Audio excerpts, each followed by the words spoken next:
Hey everyone, so today luckily had the day off work and took the time to assemble the cabinet.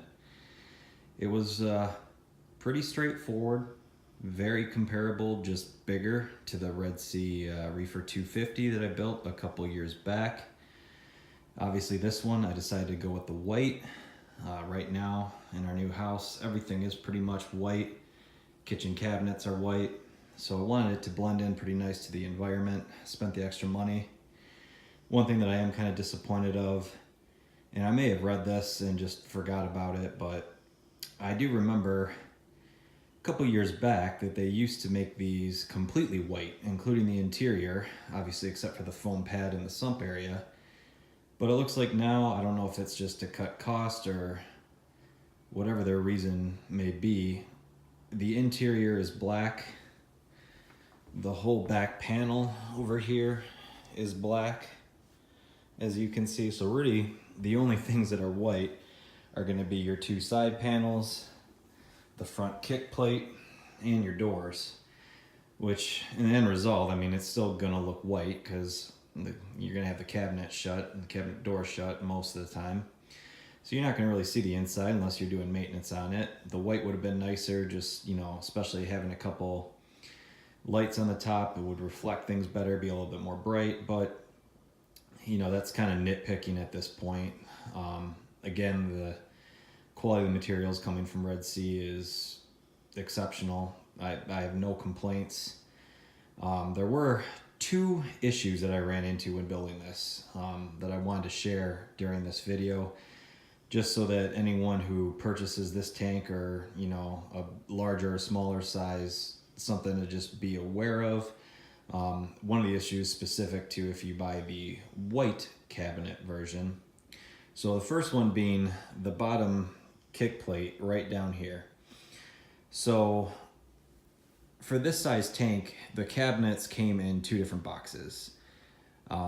You had the side panels and the doors in one box, and then everything else, including the kick plates, the back, the side brace, the top, everything was in a larger separate box. And one thing that I didn't know, and I originally started, I had the two kick plates, or the feet, whatever you want to call them. There's two side braces that run this way. I had that installed, and then I put the top piece on. And then I realized, well, the cabinet doors aren't going to cover this down here, so why would that be black? And then as I'm digging through the box to look for other pieces, I noticed this white piece. So for anyone that purchases the white cabinet, note that for the kick plates, they give you 3. And I think it's their way of just saving some money, so they don't one of their boxes, they don't necessarily have to make specific to white or black. It's universal to both types. And then the side panels and cabinet doors are dependent on whether you get white or black. And there is a sticker on the top of the box to differentiate that. So just one thing to keep in mind, you're going to get 3 kick plates. You're going to get 2 sets. So basically you're going to get 2 black ones, a front and a back, and then you're going to get 1 white one. The white one should only be the front kick plate. If it's the back one, then you have a problem and you'd have to contact Red Sea. But just something to keep in mind when you're building this. Don't make the same mistake I did and get the whole bottom piece assembled just to have to disassemble it and redo everything with the kick plate. Luckily, I mean, it's not rocket science to do this thing. You have the little screw nuts that you put into the white washers, and you got the little white pieces, which I actually have a couple extra right there. And it just all basically you pound it all together.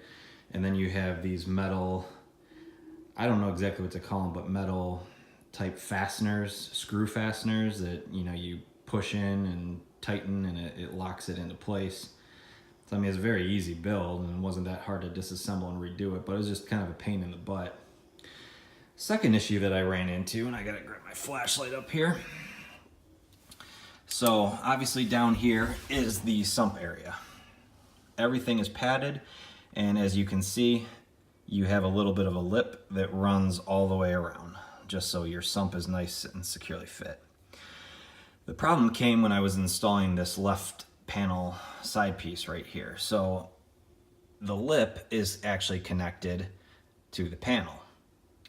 And the problem was that this lip they had fastened to the panel a couple millimeters too low. And you can see if you look in this corner over here, the piece that's on the back panel as compared to the side panel, you can see the side panel is a couple millimeters low.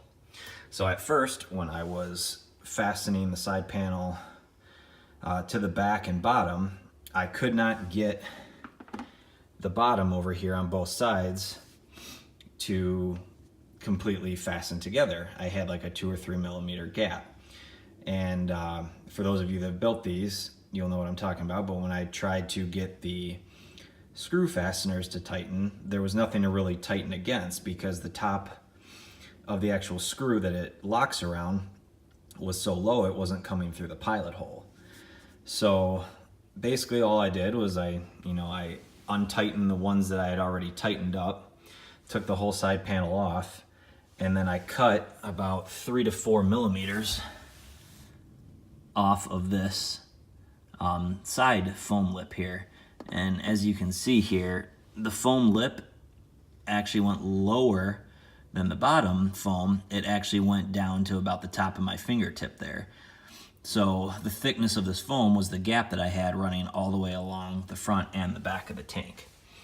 So just, took my straight razor, ran it across a couple millimeters, cut it all off. That part was kind of time consuming because I will tell you this, that foam is secured to these panels. It is not easy to rip off, even with a razor blade.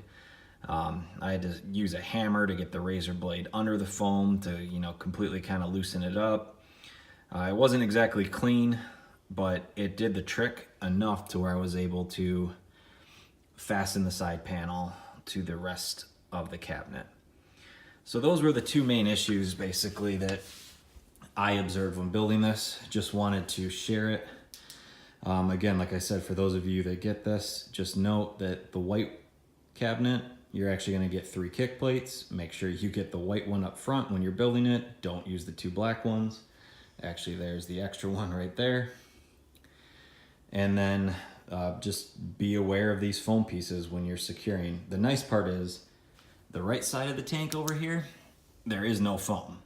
So there was no foam. I didn't have to worry about anything or having to cut foam off this right side panel. It was only the left side panel. So that definitely saved some time because if I had to do it on both, it probably would have been a 2.5 hour project. But other than that, guys, the cabinet is built. I am by myself tonight, so as soon as I can get some help to help me prop these doors up, I will fasten those, move it to its home, which is going to be over there. Going to have to do some rearranging. Again, I apologize for the mess. Even though we've been in our new house for 2 months now, it seems like we're always unpacking, and then between my wife and I's work schedule, we just never have time to clean it up. But gonna rearrange the kitchen table, probably move it a little bit more this way. I'm gonna redo the light because my wife is very OCD about that stuff to make sure that it is centered over where we put the table. And yeah, the tank will be back here on this back wall. So hopefully my next update, it will be in its position. I'm gonna level it, shim it if need be, and get the tank on top. As you can, I don't know if I included this in my other videos, but this thing is a beast. I mean, you can see it right here. It was quite heavy. Red Sea states it as being 255 pounds dry. So just the tank. So I just put a couple towels on the floor with a couple 2x4s to prop it up. That way when we need to get it again, it's easier to lift. When I uncrated it from its crate, I ended up purchasing these from Amazon. Just 2 glass suction cups. They're rated at 250 pounds each. So I figured that was more than enough. My only problem was that, I live in Michigan, and right now we've been having swings of temperature. So it'll be 40 degrees one day, 15 degrees the next day. So I was just worried with the tank coming off the truck, was it going to be kind of, would it have condensation on it? My worry was that the suction cups would just slide off the glass. We didn't have a long commute from the garage to get it in the house, but I mean, there's no real easy way of having spot people around, and if it drops, they're not going to be able to hold this thing and catch it.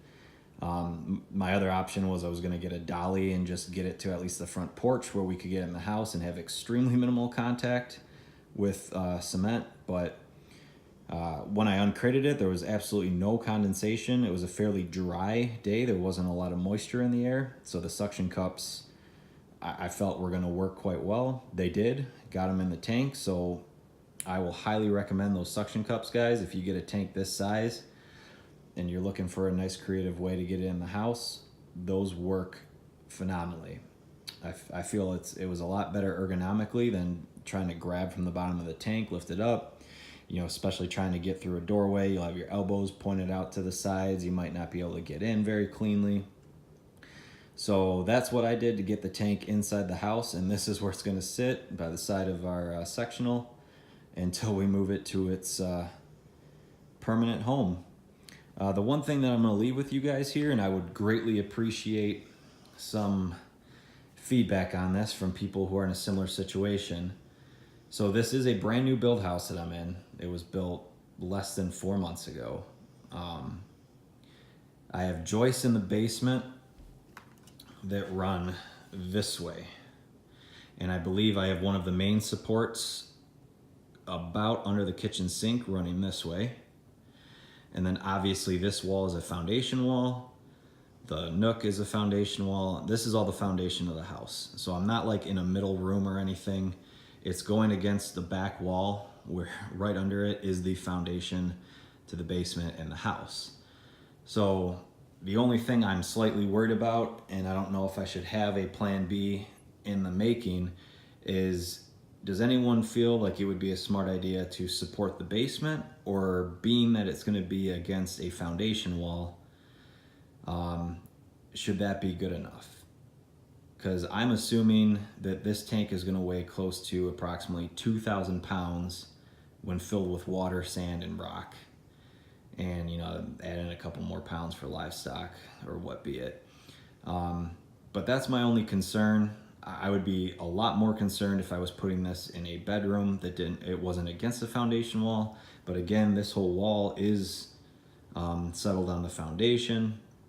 It's going to be fairly close to the back wall. I will leave a little bit of a gap, because another issue that I'm running into is we still have the base construction paint all over our house. And obviously anyone who's purchased a new house, a new build, knows that the first year the house settles, you might get cracks, pops, and all that. So we didn't want to spend the money to have it professionally painted just to have it destroyed again if the contractors have to come in and do some warranty work.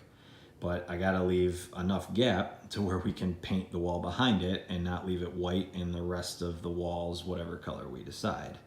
So that's another issue that I'm trying to figure out. But I'd greatly appreciate some feedback on the flooring situation, and whether or not anyone feels it would be in my best interest to get a couple basement floor jacks and basically just jack stand the rafters in the basement to give some additional support. That's it for this video, guys. Long day, but the cabinet is made. My little helper over there is wanting a lot of attention, so it's time to give him some attention. He's sick of watching me build stuff. Appreciate any feedback or comments you guys have, and have a great day.